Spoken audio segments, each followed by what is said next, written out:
Honorable Chief Minister, respected ministers, and members of the audience. I'm very delighted to be standing here today because on this momentous occasion where e-Pragati is being launched, because me and the team from Wipro, we have been involved in this right from the beginning, and as the previous speaker was saying, what you see today is the movie, but the toil and the hard work that the team has put in making this happen over the past 9-10 months is indeed remarkable and indeed praiseworthy. I just came back from, in fact, I landed 2 hours back. I came back from Washington, D.C., delivering a plenary session at the Federal Enterprise Architecture Conference in Washington, D.C. So the whole idea of embracing enterprise architecture in the government sector was actually pioneered and started by some of the developed countries. In fact, some of you may be familiar that the United Nations actually does a 2-year survey every 2 years in terms of how the countries fare in terms of their e-government maturity. And sadly to say, India does not rank very well there because, because of many reasons. I will not go into the reasons per se, but I think the ranking there itself does not do justice to the potential that we have as a country.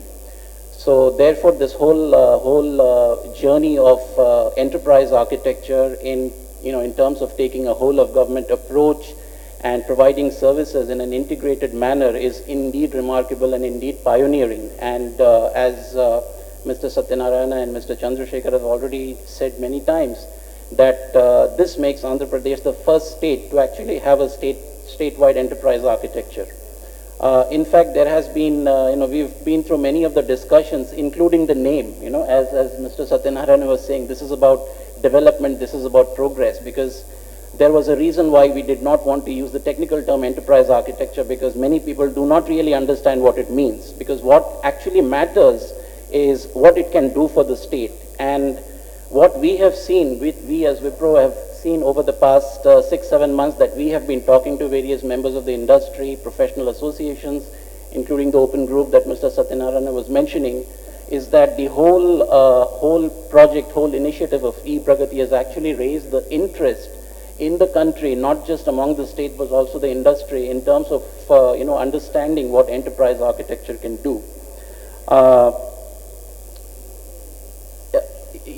This whole idea of e-Pragati is about services, and the reason why services are important is because this is how governments actually interact with the people.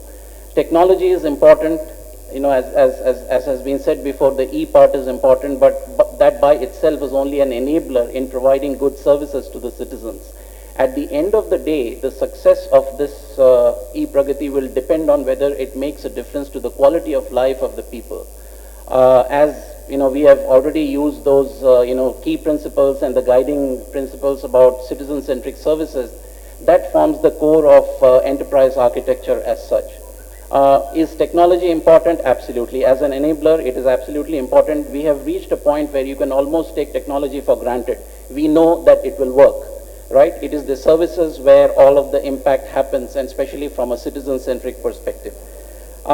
In terms of other countries, I've already mentioned United States. In fact, you would be amazed to know that there are countries around the world that I have directly worked with, and few other people in my team have also interacted with, where having an enterprise architecture is actually required by law. It is a legal requirement in many countries, right? So today, in terms of doing enterprise architecture for the government sector is not a good to have, it's actually a need to have in many countries. I will not go into the details of how the countries are actually implementing, and there's a strong governance mechanism to make all of these successful. At the end of my speech here, I would really like to congratulate the state again in embarking on this bold vision. I wouldn't even use the word dream, it's actually a vision, digital vision. Because we would definitely like to see this come true over the next 2 years. And I know that we and my team over the next 2 years, we will probably be working 70-80 hours a week, to make this happen. Congratulations again, and thank you very much.